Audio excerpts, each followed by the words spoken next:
What up, y'all? Today we have another Elev8 and we got Pyro.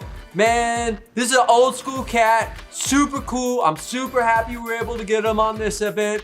Really excited about what's to happen. Really quickly, I want to throw out, we need some help. We got Elev8 Veterans, it's our 501c3, and we could use some help with that, some donations. We got some cool stuff you can get. And we also got Elev8 Dolls. It's our brand ambassador program where it allows you to go ahead and help us out and help build a really cool company like Elev8. Anyways, let's get into this really cool event here with Pyro. Sir Pyro here, thanks a lot for joining us. How you doing today? I am doing well, man. Getting on the road, driving down the highway, just leaving Eugene, headed south. Yeah, and you said you just finished a project here at 5 o'clock this morning, and so you're busting ass, man. Yeah, we just wrapped up the Dow de Cheo. It's the Dow of the Shark.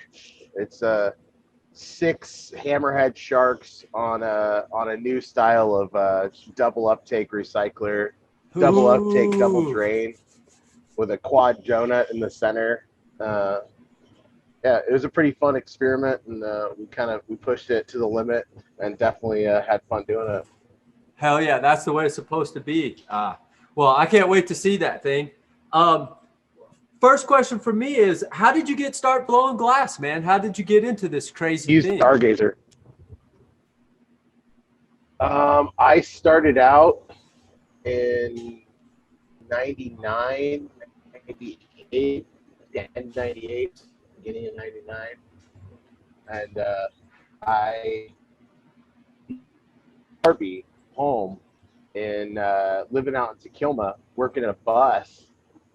He had a school bus in his yard, and my brother, invited me over to go with him to his work real quick to pick up a piece one time, and saw Darby working, and I just fell in love, man.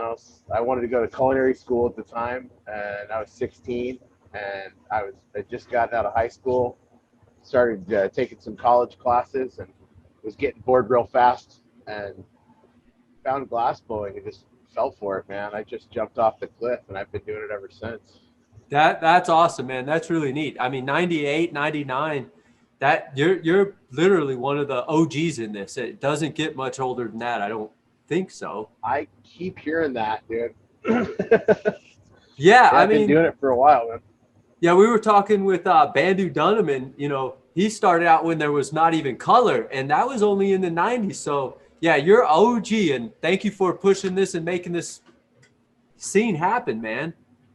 Oh, dude, I'm glad to be a part of it. This scene saved my life countless times, and it made my life possible. Shoot, the community came together. I couldn't even believe how the community came together when the fires came through. I don't know if you knew, the studio that I was working out of burned in just this last season in the summer. Yeah. I was working at the dojo with Imani and Erdog and Mia Shea, and yeah, fire rolled through, and I barely got out with my torch and tools, and lost all my glass, color, and everything that I had collected that I'd been on the road with. And luckily I had some more stuff at my home studio, but I lost a lot of materials, and the community just came together in force. And so it's another moment where I've been grateful for this work and the community that it's spawned. Yeah, it's been blessed for sure. So 99 is when you started, man. What is that? That's 25 years? 20. It's got to be longer than that. I think it's 23 years this year. 23. That's awesome, man. I mean, there's kids now that are getting on that aren't even that old, so that's pretty cool. Right. What was your first item you blew on your own, and did you keep it? Oh man, on my own was probably a really crappy pipe that was very misshapen and not very good. I started out real rough, man. I didn't really get any lessons from anybody who knew what they were doing for a while. You know, I saw Darby making an octopus, but that didn't really give me a lot of frame of reference for how to make a little bone pipe, you know. Yeah, that's already like out there at that point. Oh yeah, it was. I was. My mind was blown. I couldn't even conceptualize how he was doing any of that at that point. Hell yeah. Um, did you have a mentor while you were started? I know you met Darby or whatnot, but So he wasn't. my brother Dorian Farmer, who he's you know he blows glass on and off. He's been you know doing the weed farmer thing for a while, so he kind of he does some production here and there, but he never really stuck with it as a full-time thing. It was kind of it sustained him on and off at different periods, and he kind of was one of my first people that introduced me to you know to glass blowing and what it is. And yeah, him and I started working first 6 months on the torch. I was working in his barn. He started out there and kind of showed me a little bit, but he didn't really know what he was doing either. So it was kind of like the blind leading the blind for a little while. You know, we're going to garage sales and finding Pyrex dishes that had color and smashing them so we'd have color that was cheap to work with. You know? Holy macros, man, that's crazy.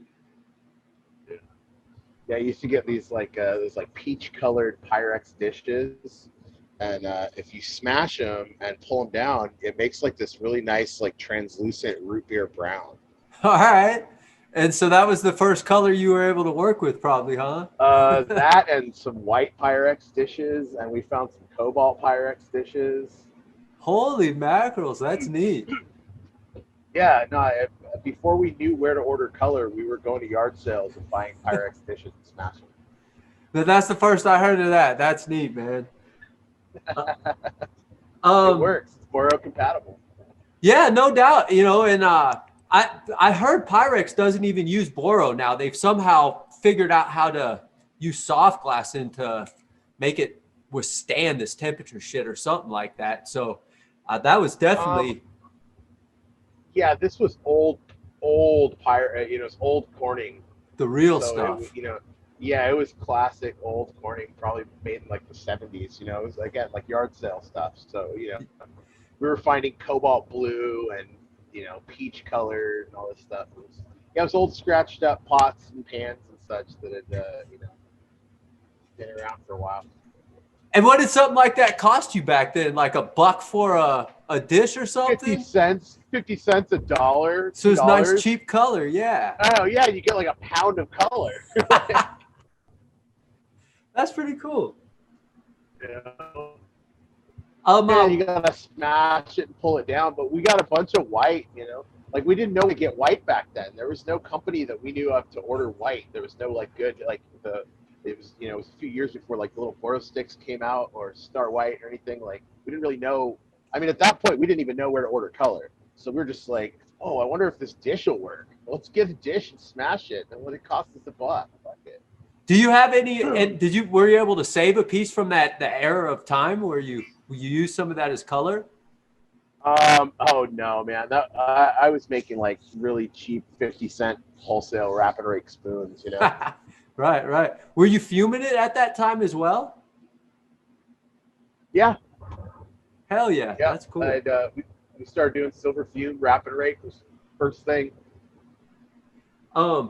What classes have you taken, or any classes? Wrap in the little tube.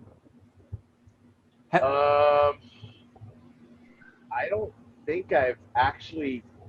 Oh, you know what? I did take one official class with Henry Grimmett from Glass Alchemy. I took their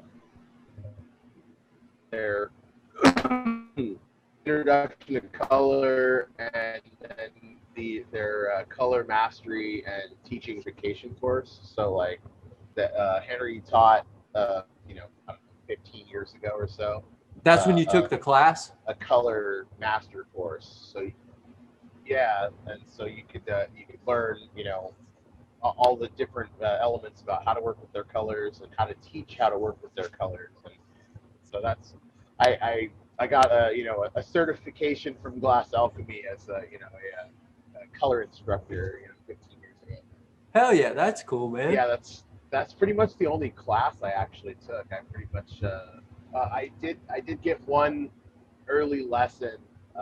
And I say early lesson. I walked in. My brother and I went to see Darby one time, and we walked into his garage, and he was drawing lines inside of a tube, and the light bulb went off, and I was like, "That's how you do inside out." And he looked back, and he's like, "You guys get out of here!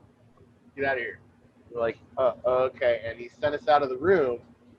And then, he finished what he was doing. He called us back in and then gave us a demo on how to make rapid rake spoons.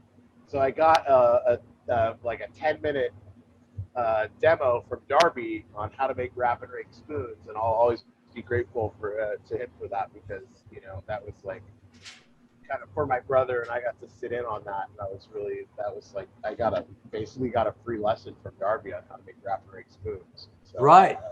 And it opened up your vision for the inside out stuff, because I remember seeing that, and it's like, how in the freak do they get that in there? Oh, yeah, exactly. Yeah, cool. It blew my mind. I was like, okay, this is how you do inside out. And then I went back with my national and tried to do inside out, and it was like, I don't have enough torch. So you got the color in there, but you couldn't close it up and do anything. Oh, dude, yeah. You remember trying to close a flare on a national? Like, you can do it, but damn, dude, like, you're talking about like a pipe that would take you 10 minutes on a Carlisle. It takes you like an hour and a half on a national, and it's still not melted in right. So there's a good point for any new people. Get good quality torches. They definitely they're worth it.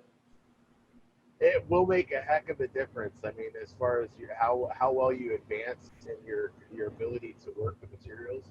But also, I'm a big proponent of work hard with what you got until you've pushed it to its limits, right? Absolutely. So you can always get a second national, put like a bush flame, like a 9-hole or a 32-hole tip on that thing, and you've got a beast of a torch and a fully functional pin flame, and you can alternate between those two torches.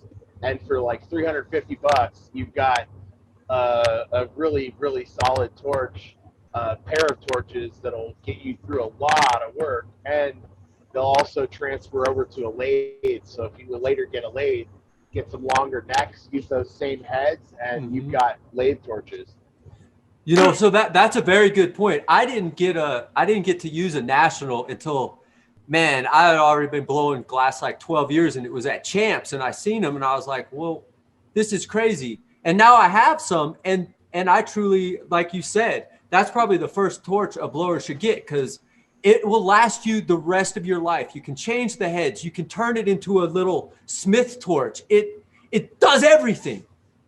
You can get a 32-hole, 6-inch long ribbon burner. Screw that onto your national and bench mount your national and use it as a ribbon burner. Yeah. So I'm glad you brought that point up. That's a great thing. Those nationals are, I feel now, a staple to a glass blower.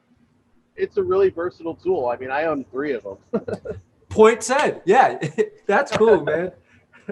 Well, it's also a great torch that you can throw somebody on too when you got a bunch of people going and you got somebody new who wants to spend some time learning something, and they're not going to burn through all your gas on a national. They're gonna sit there and fiddle with it a lot. They might spend a lot more time on something, but they're not going to dump as much gas as they would trying to use a Carlisle not knowing how to use it. Right, and you don't know what you're doing anyway, so take it slow, and it's the perfect torch. I mean, isn't the number one problem with people starting out and even in advanced work overheating? Like, it took me 10 years to figure that out. Like, you need to get it hot, but not that hot. Not too hot. Control. Yeah, that's a great point. Where do you get the inspiration for the creativity in your glass? Sleep deprivation. All right. And today's proof of it. Yeah, here I don't you know. are. I'm running on very little sleep. I think I get a lot of creative inspiration in those sleep deprived states. Unfortunately, I'll give myself an unsurmountable task and a short deadline, and I'll end up, 15 hours into a project and have 3 other concepts that I've drawn up throughout the night because I'm delirious from sleep deprivation by the time I call it quits for the night and actually get some rest so that I can have a decent day the next day. Yeah, I can't say that's a bad thing though, because it sounds like you're getting stuff done. It's pushing you to the next limit, and people don't really die from not sleeping. So it sounds like you've mastered that. As long as you stay within the cutoff, like over 36 hours, you start doing damage. So you really gotta make sure, I used to pull really long days, man, and now I'm like, 18 to 20 hours is okay. Like I don't have to pull 26 hours. That's crazy. Right, That's right. Crazy. But it builds up skill, right? Like it really does. Well, I mean, and then you're able to work under all different conditions because it's your muscle memory is really acute, and so it's I'm able to do public shows and work around people and talk while I'm working, and I watch movies while I work most of the time. Right, because you have it built into you. It's part of you. Oh, that's awesome. Do you have a preferred style or technique that you really like that maybe you call your own? I know you have the Pylock. Did I say that right? Yeah, you did. So the Pylock is my little donut carved Sherlock that I've been working on for.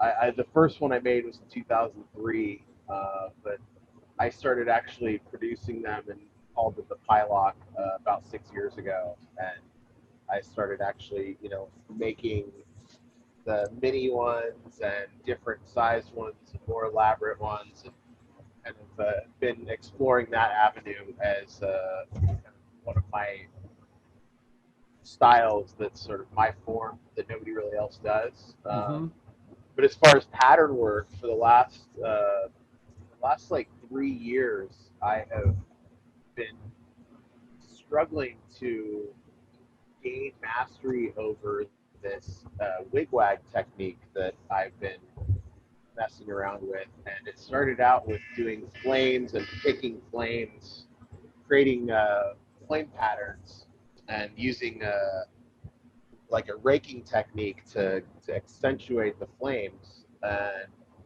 that evolved into raking out a dragon head into my terminations, and then that turned into raking a dragon head and a dragon tail into the terminations, and then realizing that I didn't have to re-wig it and I didn't have to do flames, that I could just do 2 spirals together and put a dragon head and a dragon tail, and I had 2 dragons on this piece, and I was like, oh wow, okay, I just developed the dragon wig apparently. So that's a new thing that I'm working on, that I've just been trying to get it really clean, and it's really hard to duplicate even at my level. I'm finding it a challenge. Yeah, no doubt. I was looking at some of that stuff, and the way you got that tail on there, holy mackerels. I know how to do wigwags, and I don't even know how you did that. So hats off to you on figuring that out, man. It's pretty cool stuff. Thanks, man. I appreciate it. Hell yeah. It's been an uphill battle. I bet. Well, you said you got 3 years into this, and that's proof you've been doing this since '99, and here you are, doing wigwags that have been around for a long time, and still trying to figure something out and refine it, and new stuff is hard. Yeah.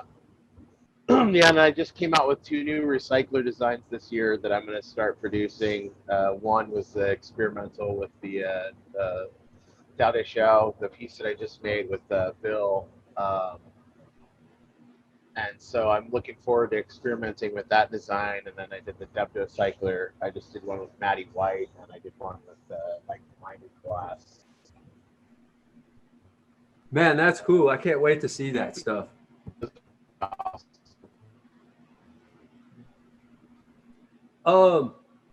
Yeah, that's a collab out.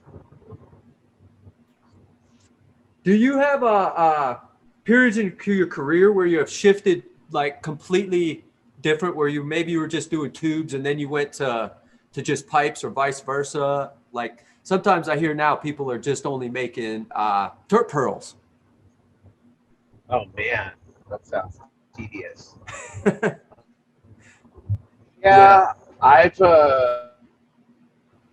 I've gone through a lot of different waves. I tend to do that. You know, that's kind of a frustrating thing where I'm at with with my work now. Is I've been striving really hard to carve out a niche for myself, and create something sort of original. And you know, once I accomplish something and I actually really feel like I've figured it out, I'm ready to do the next thing. And that's when the audiences are it's just starting to pick up on like what I've figured out. Like I gotta stick with it for a little bit longer and actually ride that wave for a little while and actually put out a body of work with that style. So years ago I did pipes and just pretty much pipe production and tube production, and then at the end of the week I would just make something crazy. It was just whatever came off the top of my head, Yeah. and I just did production 6 days a week, and I get a couple days a week maybe where I play around. Right on. So do you have ADD, I wonder? Always moving Yeah, around. Yeah, yeah. maybe a little bit. Yeah, it helps to have like 3 projects going so that I can always be productive. Hell yeah. Yeah, I don't think there's anything wrong with ADD. I assume I got it. I think half the world has it, and it allows you to do stuff. I mean, it can be debilitating at times for some people, the challenge of finding focus. But I think glass is. I mean, I feel like I meet a lot of glass artists that have that struggle with the ADD symptoms, and glass requires a lot of focus and concentration, and Mm-hmm. uh, one of the symptoms of ADD is actually hyperfocus. And so at certain times when you can actually click that on, um, for somebody who struggles to focus on a regular basis, when you can really, really turn on the hyper focus, it kind of eases your mind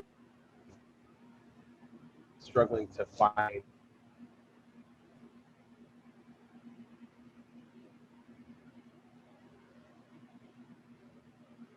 I find that black hole of creative. I'm like in the middle of a project and I can't wait to get it done so I can go start some other random thing that just popped into my head. Right.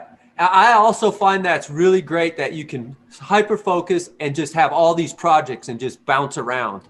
And Right? it's pretty good stuff, man.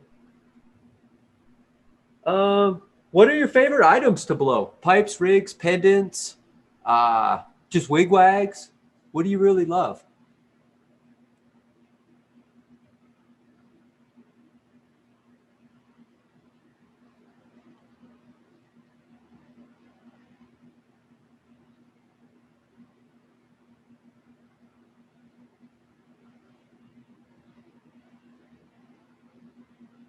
I wonder if we got a disconnection here. I should.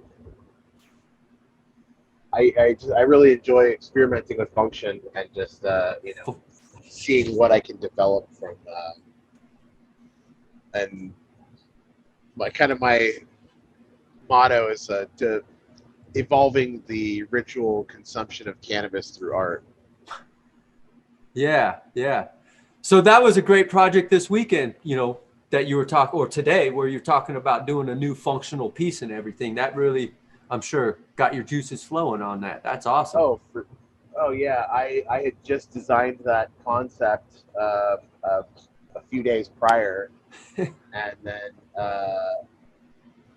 Bill, I arrived at Bill's place, and you're like, well, what are we gonna do? I was like, well, I just designed this thing, and I really love your sharks.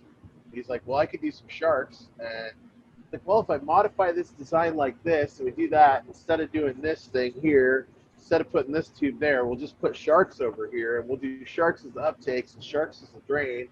and then it'll just be sharks, like a big shark yin yang all over the piece. And it's like, all A right, I'm in. Sharknado.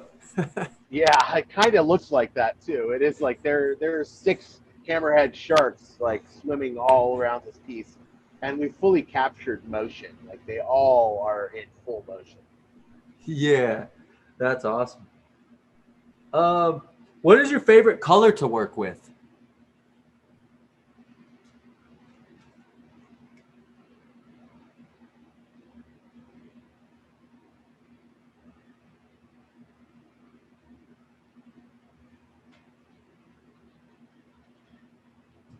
Things, but I have to admit, currently, my chart topper is Stargazer. And you just got that, right? Yeah, I just got it, and I put 2 pounds of it in this last piece. Holy mackerels. So yeah, I haven't even seen anything other than some pictures of it or whatnot, but I'm excited to see this come out with it too. It's a pretty amazing color. It's a vibrant purple. Um, it looks really great on the surface. When it's encased, it looks a little bit close to pink slime, like a little bit like a dark pink slime, which is kind of strange. Huh. Wow. Yep, that went But really quickly. Yeah, yeah, it did. Yeah. What? So with that being one of your favorite colors, what's your worst color that you just stop making it? Oh, one that I took out of my colors to use list years ago would probably be unobtainium. I mean, but I'm pretty sure most of us decided that that was not it. But they're still making it today, so somebody's buying it up. No, it works. Like so it just doesn't work in most of my applications, right? Like the way that I do a lot of my work, that color is problematic. Yeah, I think that color has to be all by itself. It works fine there. Yeah, and it's really great on the surface. Yep. It also it's a good mix down color. I think it's so off COE that when you mix it with other colors and water it down a little bit, you can get a little bit more stable color out of it. Yeah, I've used it as like a wrap and rake to put it on real thin and then go over it, and you get that real nice, like, because it's a beautiful shimmer. Yeah, that's probably one of the only applications that I would still use it in. I don't do wrap and rake much anymore, but I think that's the most recent application I used it in was I used some like Amazon night and dark multi and a little bit of that, and wrapped that on the surface, and then did some smear raking and then some bubble drop blowouts. So I did like a real psychedelic kind of pattern with it, where it's got a bunch of variables. I still have the piece because everybody looks at it and they're like, "Oh, who did this one?" Like, I did. That's weird. It doesn't look like any of your other work. You haven't done something like that in a long time, probably, huh? Yeah, it was a little out there. So sometimes I realize I just have to leave like 10 pieces at home when I go to a trade show, because if I put all my work out on the table, everybody thinks it's like I'm 5 different artists, and they're confused about like whose work they're buying or something. I have to I'm like, no, here are 3 different items that I make, and here's a bunch of pattern work, and I'll leave all this variety at home so you guys get confused. It's like the McDonald's menu, like can't give people too many options. Yeah, maybe you go to a trade show and you set up as just different pyros there or something, and I'll just set up different booths with all my different styles. Yeah. What is the most difficult piece that you have ever attempted? Oh man, I mean, this what we did today was pretty challenging. I don't.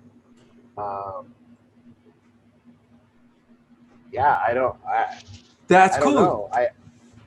I can't really say specifically. I haven't.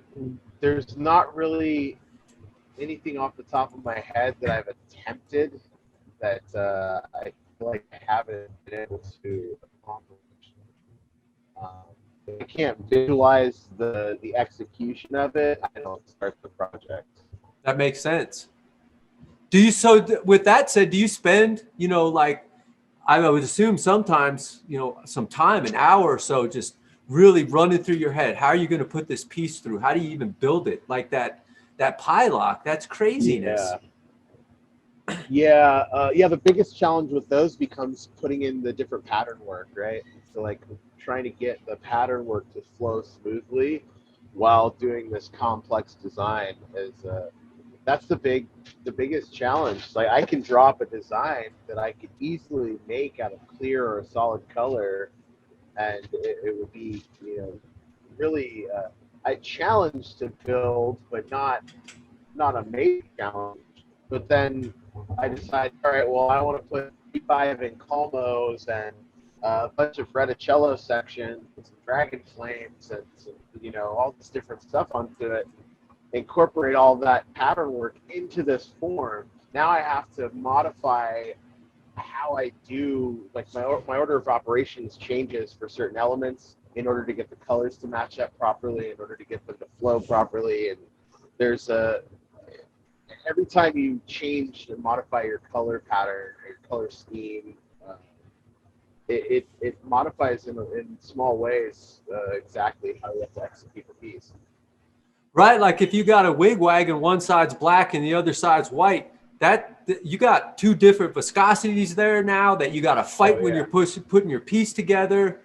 Right, yeah, and then when you start building a whole piece with stacks of all those, then you have to really accommodate for that variable. Every time you heat the piece, you don't want to start blowing the white out, leaving the black all stiff. You got to control all that.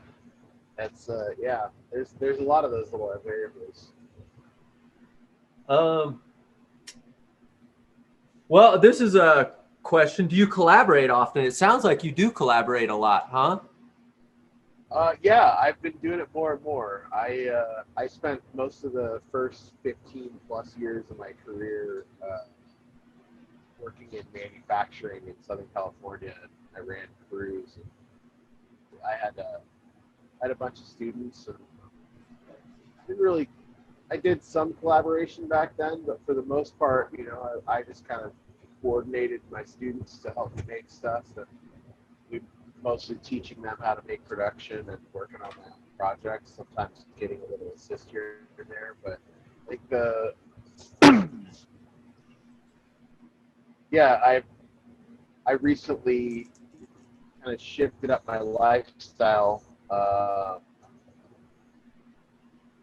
Worse, I decided to live on the road pretty much full time. Wow. Traveling around, studio hopping for most of the last 2 years. And, you know, doing work here and there, projects in different studios around the country, and working with friends, trying to build new relationships.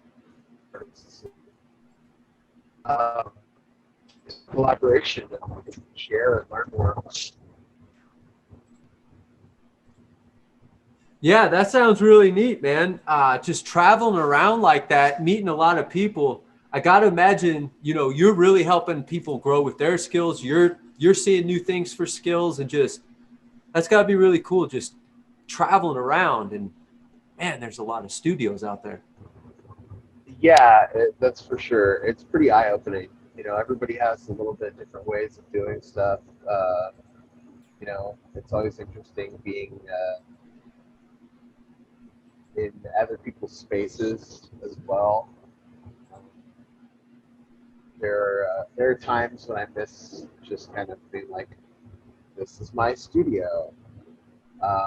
But it's I've kind of gotten used to it. I have my entire studio packed up in 5 crates and a duffel bag, more or less, where I can roll in and set up. And you know, I just packed up my studio at Bill's place this morning.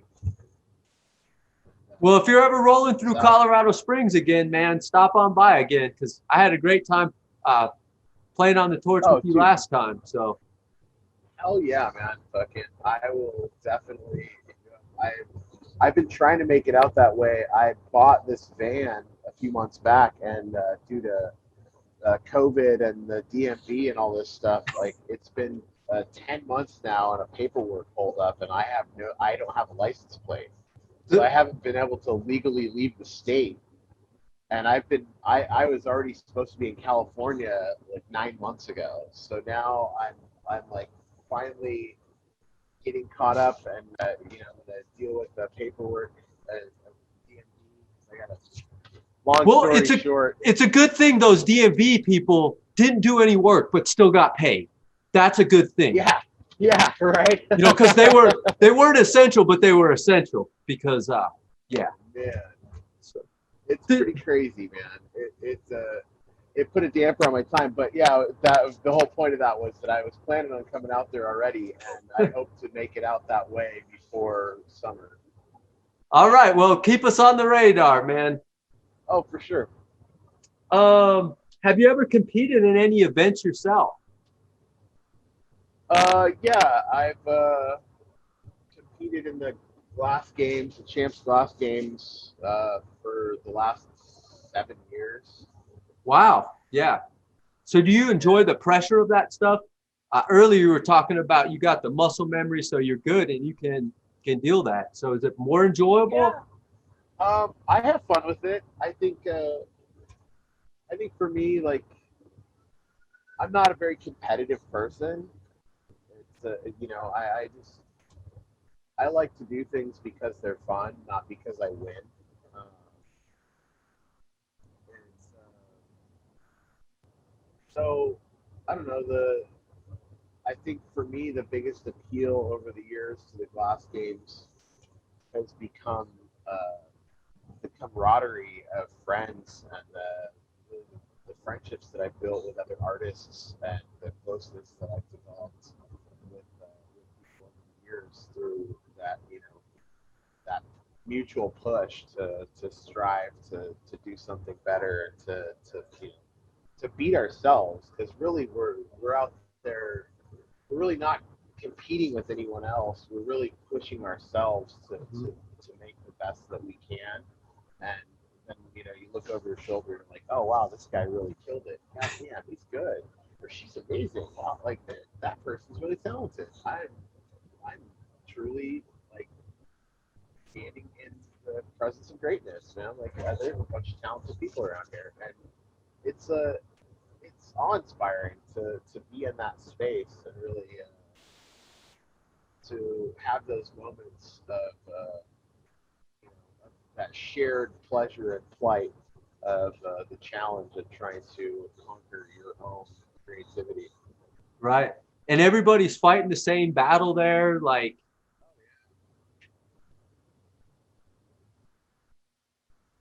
yeah. Um, do you consume yourself? Cannabis? Yeah. Oh yeah. It's funny. I asked that question. Everybody's like, you mean cannabis? Yeah. That's the kind of thing we'll talk about. But do you prefer flour or concentrates, or do you mix it up and you don't care? I honestly am mostly a flower guy. Okay. Um, it, yeah, I don't know. I'm just kind of old school about it. I smoked a lot of concentrates for a while. I feel like my tolerance goes up so high, and my productivity, excuse me, my productivity goes down. Right, right. And And flour so, just kind of lets you maintain, work it, get full spectrum. yeah, I have to be selective about which flower I smoke. But I mean, I like an indica hybrid. Usually like an indica dominant hybrid usually works pretty good for me. Do you use your own piece that you've made, whether it be a crack piece, or do you use other people's pieces? So sometimes I'll make a pipe out of like a knuckle or a leftover, All right. and I'll just be like, all right, that's my pipe now because my other pipe's dirty and clogged. So you don't clean your stuff. You just kind of make a new pipe when it's time. No, I give them to friends to do that. I'm like, I have a I couple love buddies it. that I'll like give them a pipe and they'll be like, yeah, this pipe's fucking dope, and they'll like go to fucking like blow through it. They're like, damn, it's like almost clogged. I'm like, yeah, you got to clean it, but you can have it. And they're like, for real? I love it, man. That's great, man. Got to give them a little work for it. That's all it costs, you know. You get a free pipe. All you got to do is clean it. I love it. Well, what can we look forward to from you in the future? Lots of fire and hopefully some really great collabs with some great artists. I'm looking forward to connecting with some people. Um, you know, when I make it out to Colorado, I got a bunch of friends out there. You guys got you got a great bunch of glass blowers out in your region. That the scene really blew up out there once you guys legalized. Yeah, we've been blessed for that. Yeah, yeah, I'm just looking forward to getting myself out there more. I'm kind of an introvert, so I get around people, and people don't believe that I'm an introvert because I'm very social when I'm talking to people. But I generally spend most of my time alone in my head in a studio or in a room listening to music with a sketch pad, drawing. You know, people are distractions, and they sometimes they just, you know, I'm easily distracted with the ADD and all. So I'm like, oh, I'll just talk to you about what are you talking about? Oh yeah, cool, whatever. Yeah. Or I'll talk your ear off about glass if you want to hear about it.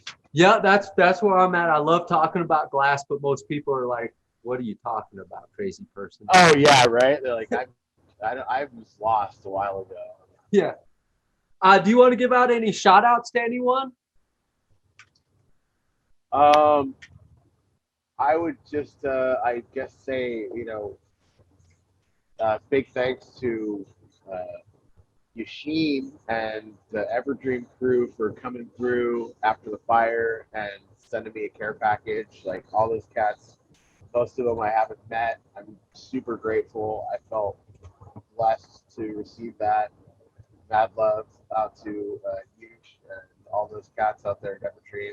And big thanks to Maddie White for hosting me for a few months during the COVID and getting some work done there. And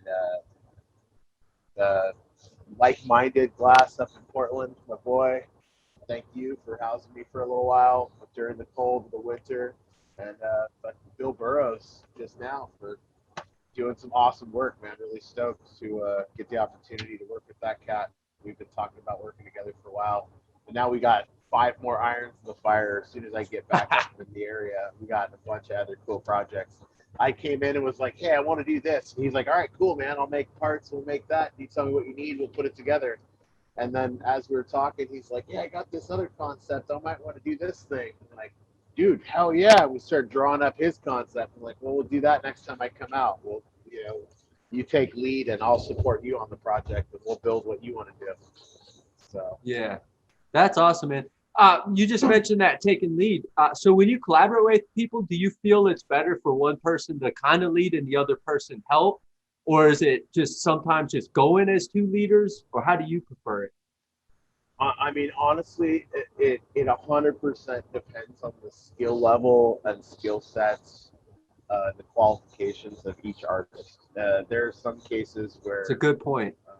Yeah, there are some cases where I'll work with people and they're, you know, they're super accomplished at what they do, but you know, I'll ask them, you know, yeah, what do you want to do? They're like, I'll give you sections. I don't want to touch your piece. I'm like, no, it's our piece, man. They're like, yeah, but I don't want to touch it. Like, all right, I got it.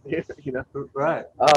so I mean, everybody's got different strengths and skill sets. Some of us have a lot more experience with you know, building and construction and creating complex, elaborate pieces, and some of us have more focused time and experience on doing finite pattern work and small, elaborate, fine detail pattern work. So, you know, like you don't see Kevin Murray making a lot of recyclers, but you see him do some amazing pattern work. Yeah. Um, and so there's kind of those elements where you realize that our different strengths and weaknesses can complement each other. We can, by collaborating, we can just create exponentially more beautiful things. Yeah, I like that, man. That's cool. Well, I think that's it for me, Sir Pyro. I really appreciate your time here, man. That was it was a great chatting with you, and it's great. Oh yeah, man. Thanks for having me, dude. And it's just Pyro, man. Sir Pyro is my Instagram because apparently the Pyro on Instagram is somebody's cat and they won't give up the account. I love it, man. Well, that's all right. Well, Pyro, it was a great having you here, man, and I appreciate the time, and I look forward to getting to hang with you again in person. Oh yeah, dude. I'm looking forward to it myself, man. Thanks for having me. All right, peace out, brother.